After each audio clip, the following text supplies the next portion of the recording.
नमस्कार, आप देख रहे हैं हर खबर और मैं हूं आपके साथ जागृति खानपाल। और अब बात करेंगे पंचायत चुनाव की तैयारी तेज। चंडीगढ़ में हरियाणा बीजेपी के प्रदेश प्रभारी एवं बीजेपी के राष्ट्रीय महामंत्री विनोद तावड़े ने प्रेस कॉन्फ्रेंस की। इस दौरान हरियाणा प्रदेश अध्यक्ष ओम प्रकाश धनखड़ भी उपस्थित रहे। प्रेस कॉन्फ्रेंस में विनोद तावड़े ने बताया कि जेपी नड्डा ने बीजेपी और जेजेपी के नेताओं के साथ बैठक की और कहा कि खेल में देश की हरियाणा से अपेक्षाएं हैं। सरकार हर काम अच्छे से कर रही है। आने वाले दिनों में कई योजनाएं बनेंगी। हरियाणा स्पोर्ट्स हब है। हरियाणा में विकास के कार्य हो रहे हैं। चंडीगढ़ से खबर आपको बता रहे हैं, जहां बीजेपी ने प्रेस कॉन्फ्रेंस की, तो वहीं आपको बता दें कि इस प्रेस कॉन्फ्रेंस में हरियाणा बीजेपी प्रभारी विनोद तावड़े और ओपी धनखड़ उपस्थित रहे। जैसे भारतीय जनता पार्टी प्रदेश कोर कमेटी की बैठक हुई, उसमें आने वाले दिनों में भारतीय जनता पार्टी को कौन से राजनीतिक मुद्दों का विचार करना आवश्यक है। 2014 से हमारी सरकार है, हमारे संगठन में हम काफी गति से आगे बढ़ रहे हैं, तो और क्या हमारे टारगेट्स हो सकते हैं सामाजिक, राजनीतिक,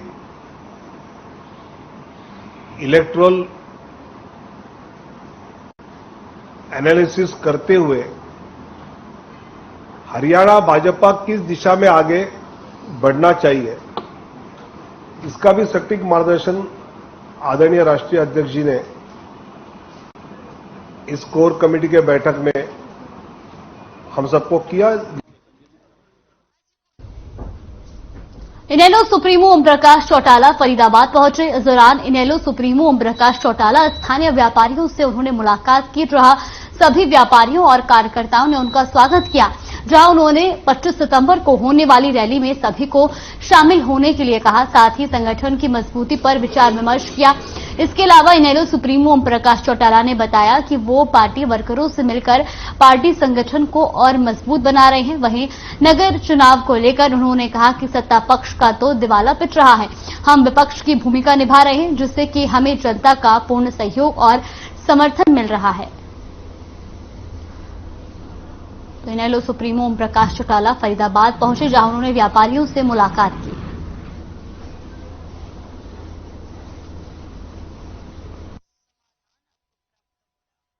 पार्टी वर्कर से मिल रहा हूं। अच्छा। और संगठन को मजबूत बनाने के लिए उन सबको आपको निमंत्रण दे रहा हूं कि आप सारे 25 को। धन्यवाद सर। किसी से पूछने की जरूरत नहीं, आप सब देखें। जो पीछे कुछ चुनाव हुए हैं उनके परिणामों से आपने कोई अंदाजा किया? सत्ता पक्ष का तो दिवाला पिट रहा है, हम विपक्ष की भूमिका निभा रहे हैं और हमें लोगों की तरफ से पूरा सहयोग और समर्थन मिला। जननायक जनता पार्टी के राष्ट्रीय अध्यक्ष अजय सिंह चौटाला फरीदाबाद पहुंचे, जहां उनका जोरदार स्वागत किया गया और फूल भेंट कर उनका सत्कार किया गया। इस दौरान 10 सरपंचों ने पार्टी भी ज्वाइन की, जिन्हें जेजेपी का पटका पहनाया गया। जेजेपी के राष्ट्रीय अध्यक्ष अजय सिंह चौटाला ने निगम चुनावों को लेकर कहा कि जीत निश्चित होना न होना ये तो मतदाताओं के हाथ में है। हर राजनीतिक दल का अपना अपना एजेंडा होता है, जिन पर वो काम करते हैं।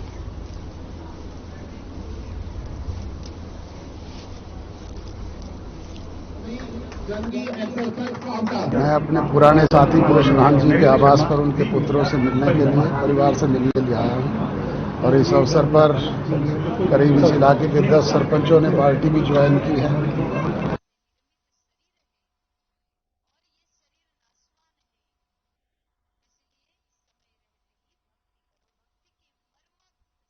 आज से खबर आपको बता रहे, जहां जेजेपी कार्यकर्ताओं ने अजय चौटाला का भव्य स्वागत किया, तो वहीं 10 सरपंचों ने पार्टी भी ज्वाइन की।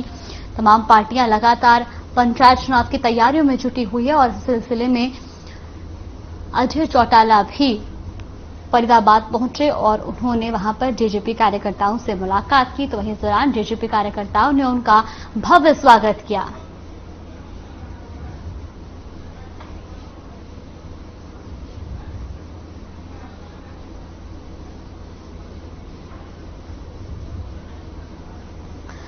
और रुक कर लेते हैं बड़ी खबर की ओर। पानीपत से बड़ी खबर, बदमाशों के हौसले बुलंद, युवक की पीट कर की हत्या, पुलिस मामले की जांच में जुटी।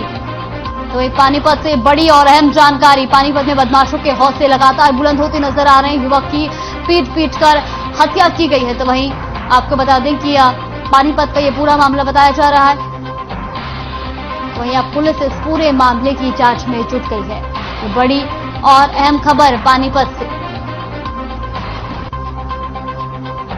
पानीपत में बदमाशों के हौसले बुलंद है। बदमाशों ने एक युवक की पीट कर हत्या की है। तो वहीं पुलिस अब इस पूरे मामले की जांच में जुट गई। तस्वीरें आप देख सकते हैं, सीसीटीवी की तस्वीरें आपको दिखा रहे हैं, जहां ये पूरी वारदात सीसीटीवी में कैद हो गई है। किस तरह से कुछ युवक जो है वो एक युवक को जमकर पीट रहे हैं। ये बदमाशों का वीडियो भी सीसीटीवी में कैद हो गया है। तो वही अब पुलिस इस पूरे मामले की जांच में जुट गई है। पानीपत का ये मामला बताया जा रहा है, जहां पर बदमाशों के हौसले बुलंद हैं। तस्वीरों में भी साफ तौर पर देखा जा रहा है कि किस तरह से कुछ बदमाश जो हैं वो एक युवक के साथ मारपीट कर रहे हैं। तो वहीं अब पुलिस ने इस पूरे मामले को दर्ज कर लिया है और इस मामले की जांच शुरू कर दी है।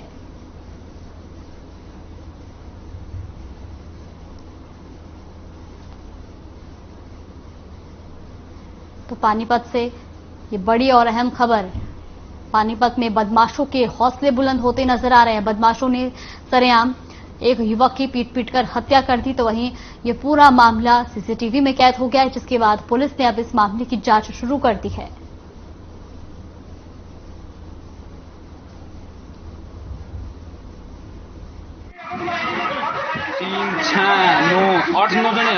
झगड़ा रात हुआ कोई 10-10 बजे। कहाँ पर? यहाँ हुआ उस पर पीवाई पे। हाँ जी, वो जा रहा था बेटा, ये भाई भी गेल में था इसकी। कहाँ जा रहे थे? यार दोस्त मिलन गए होंगे।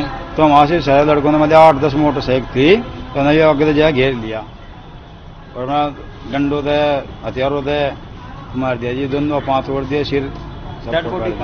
डेड बॉडी तो जी वो सोनीपत लेके जा रहे थे जी। मेरे पास एक अननोन रुक्का आया था जीएच पानीपत से कि लड़ाई झगड़े में एडमिट हुआ है। जब हम वहाँ पे गए थे तो वहाँ पे ने तो जो एडमिट हुआ था वो भी अननोन ही था, और जिसने करवाया वो उसको पता ही नहीं था कि क्या था, ये क्या मामला था, किसने पिटाई की, किसकी की।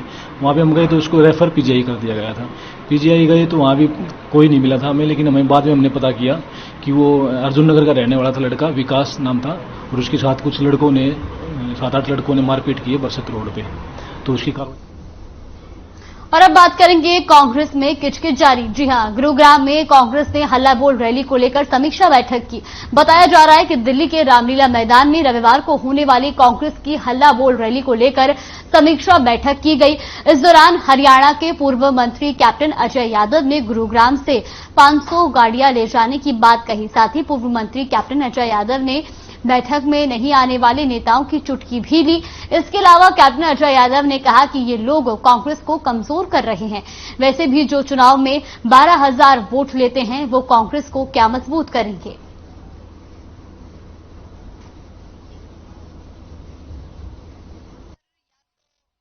देखो ऐसा है। देखो, मैं एक बात आपसे कहना चाहता हूं कि मेरा जो लोग नहीं आए हैं उनसे केवल एक ही बात मेरा कहना है, मैं किसी का नाम लेना नहीं चाहता। कांग्रेस पार्टी को एकजुट होकर लड़ना पड़ेगा। सामूहिक नेतृत्व के द्वारा ही हम सत्ता में आ सकते हैं।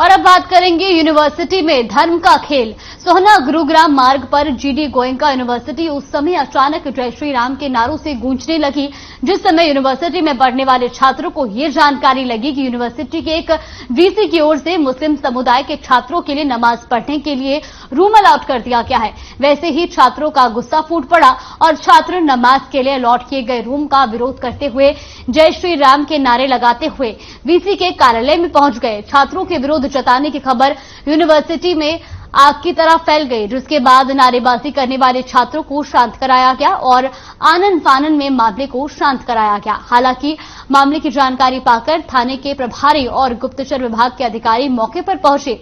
हालांकि तब तक मामला काफी शांत हो चुका था। यूनिवर्सिटी प्रशासन की ओर से छात्रों की तरफ से कोई लिखित शिकायत नहीं दी गई है, जिस कारण पुलिस ने इस मामले में किसी के खिलाफ कोई कानूनी कार्रवाई नहीं की है। तो गुरुग्राम का ये पूरा मामला आपको बता दें, जहां जीडी गोयनका यूनिवर्सिटी में जय श्री राम के नारे लगे।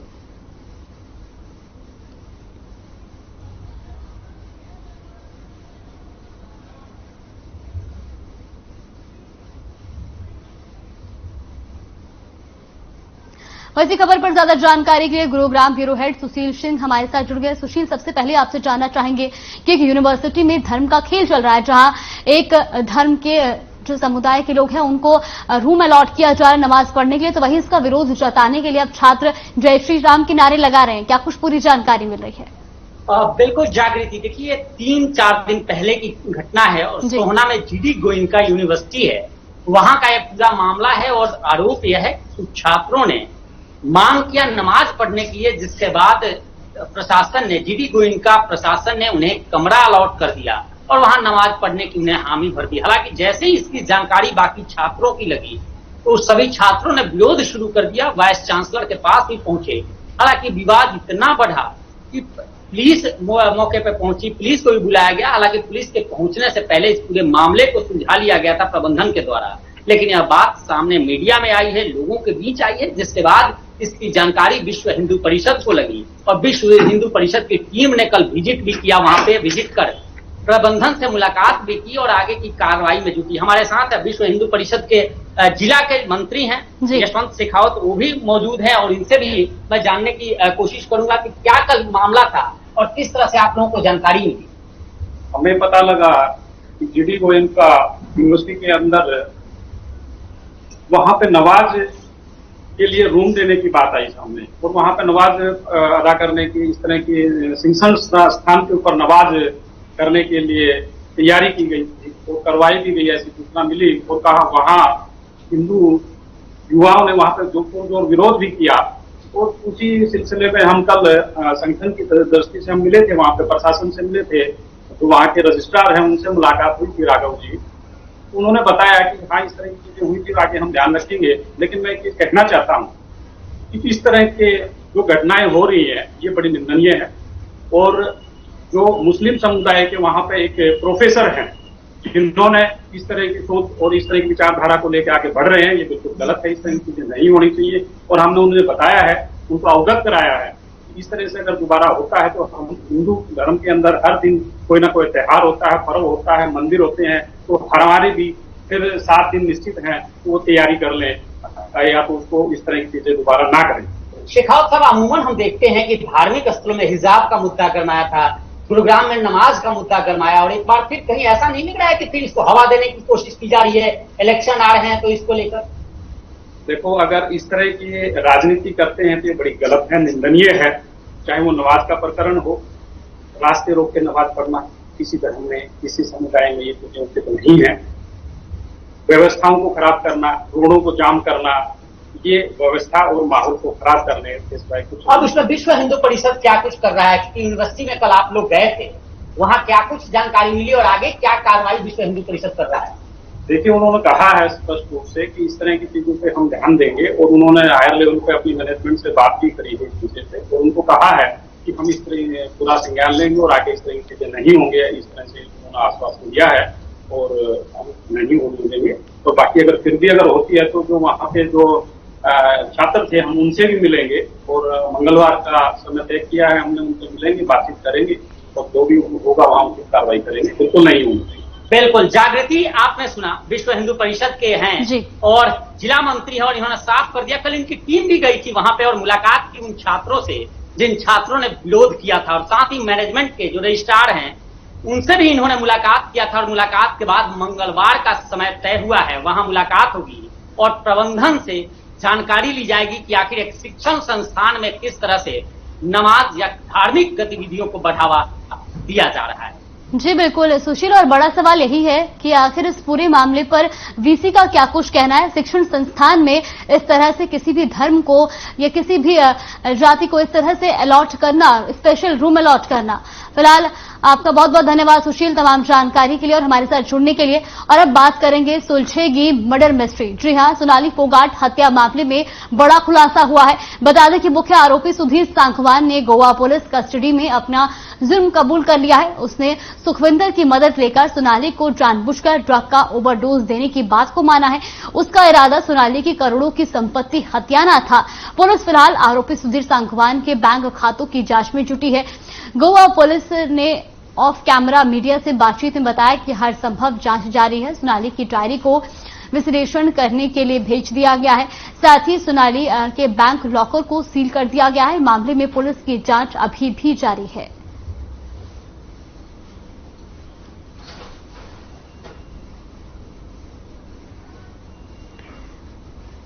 तो सोनाली हत्याकांड की मामले की जांच लगातार जारी है और ऐसे में पुलिस अब सभी तथ्यों को जुटाने में जुटी हुई है। हालांकि इसमें एक और बड़ा खुलासा हुआ है जहां पर सुधीर सांखवान ने यह कबूल किया है कि उन्होंने सोनाली की करोड़ों की प्रॉपर्टी को हथियाने के लिए इस वारदात को अंजाम दिया। तो वही सुधीर सांखवान से पूछताछ जारी है।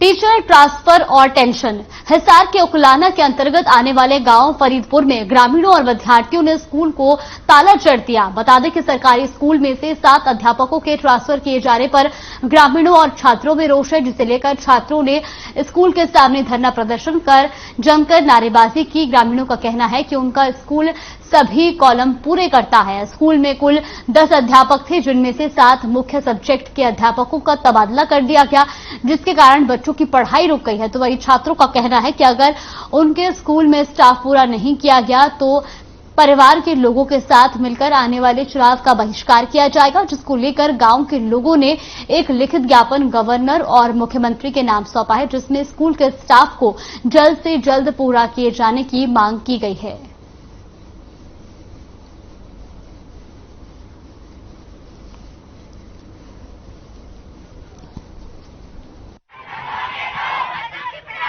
मामला ये है जी, सरकार की पॉलिसी थी जिसमें ऑनलाइन ट्रांसफर होनी थी। उसमें फरीदपुर का जो स्कूल है इसके लिए स्कूल को ओपन ही नहीं किया। ड्राइव में खुल नहीं रहा था कि यहाँ कोई सरकार की कंडीशन ये थी कि यहाँ से कोई टीचर जा तो सकता है, आ नहीं सकता।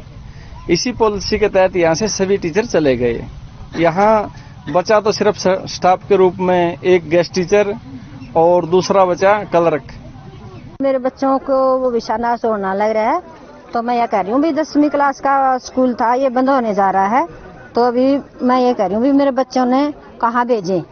मेरे लड़की हैं 3, एक लड़का है, तो कोई साधन नहीं है, कोई बस नहीं है जाने के लिए, तो बाहर कैसे भेजें। सर यहाँ पर जैसे परमानेंट पोस्टें 6 थी, हिंदी, इंग्लिश, मैथ, साइंस और संस्कृत।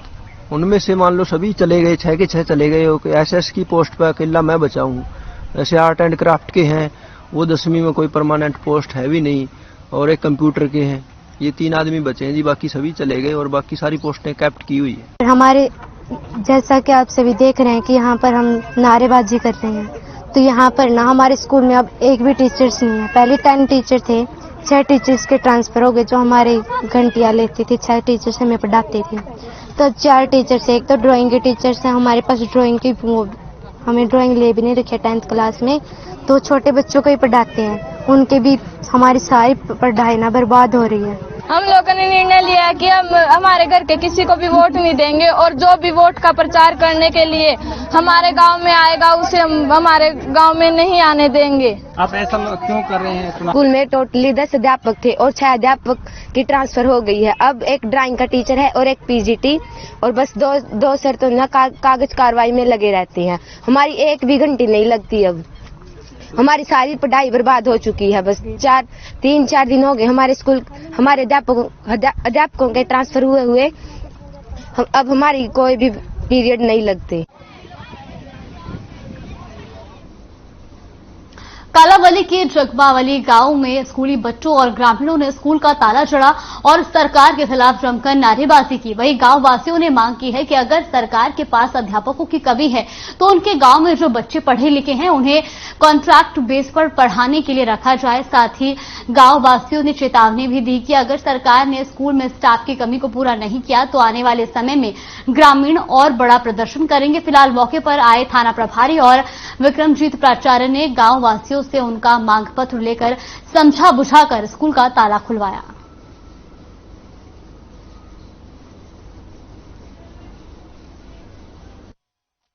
ਇਹ ਤਾਂ ਫਿਰ ਜੁਗੋ ਜੁਗਾ ਟੱਲ ਹੈ ਜੀ। ਜਿੰਨਾ ਚਿਰ ਨਾ ਮੰਨਣਗੇ ਉਹਨਾਂ ਚਿਰ ਅਸੀਂ ਤਾਂ ਉੱਥੇ ਹੀ ਖੜੇ ਆਂ। ਬਸ ਆਪਣੇ ਇੱਕੋ ਟੱਕ ਤੇ ਖੜੇ ਆਂ, ਨਾ ਹੱਲਣਾ ਹੈ, ਨਾ ਚੱਲਣਾ ਹੈ, ਨਾ ਮਰਨਾ ਹੈ। ਕੁਝ ਵੀ ਹੋ ਜਾਏ, ਜੋ ਕੁਝ ਵੀ ਹੋਊਗਾ ਮੂਰੇ ਲਾ ਕੇ ਛੱਡਾਂਗੇ। ਪਹਿਲਾਂ ਹੋਈ ਹੈ ਉਹੀ ਕਰਾਂਗੇ, ਠੀਕ ਹੈ।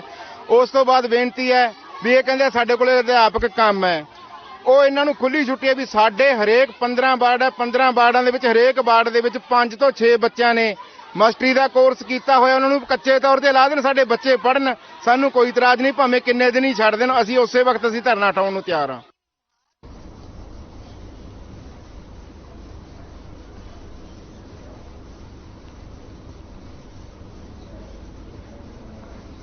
रुक कर लेते हैं बड़ी खबर की ओर। ट्विटर पर यूपी के सीएम योगी आदित्यनाथ की धूम, कांग्रेस नेता राहुल गांधी को पछाड़ा।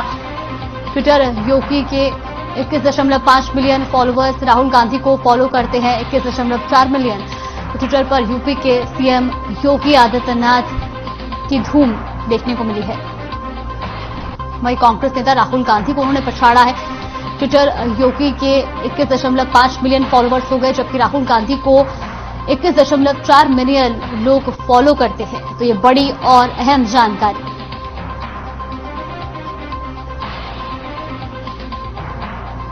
तो ट्विटर पर योगी आदित्यनाथ के फॉलोअर्स बढ़ गए, 21.5 फॉलोअर्स उनके हो चुके हैं और उन्होंने अब ट्विटर पर राहुल गांधी को भी पछाड़ दिया है।